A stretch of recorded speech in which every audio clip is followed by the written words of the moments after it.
In today's video, I'm going to show you how to make AI music with ElevenLabs Music V2 in just a few simple steps. This is a quick and a beginner-friendly method if you want to create original songs, background music, or creative audio ideas without needing a studio or any music production experience. If this tutorial helps you, please hit the like button and subscribe for more AI software guides. Alright, let's jump in. First, log into your ElevenLabs account. Once you're inside the dashboard, look at the left toolbar and select Music.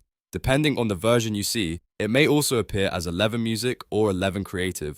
Clicking this will take you into the music generation area where you can start building your track. Next, you'll see the duration option. Here, choose how long you want your generated music to be.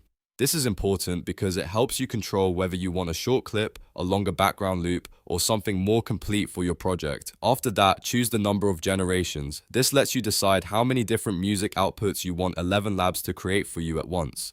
If you want more variety, choose more generations. If you just want one focused result, keep it simple and generate one version first. Now it's time for the creative part. Write your prompt in the text box. Be clear and specific about the style of music you want. You can describe the mood, genre, energy, instruments, or use case. For example, you might want cinematic background music, upbeat electronic music, calm ambient music, or dramatic trailer-style audio. The better your prompt, the better your results will be. Once your prompt is ready, take one final look at your duration and generation settings, then press the black Generate button. ElevenLabs will process your request and create the music based on the instructions you provided. After a moment, your AI-generated music will appear, and you can preview the results and use the one you like best. And that's it. You now know how to make AI music with ElevenLabs Music V2. It's fast, easy, and a great way to create custom music for content, projects, and creative ideas. If this video helped, make sure to like, subscribe, and turn on notifications for more tutorials just like this.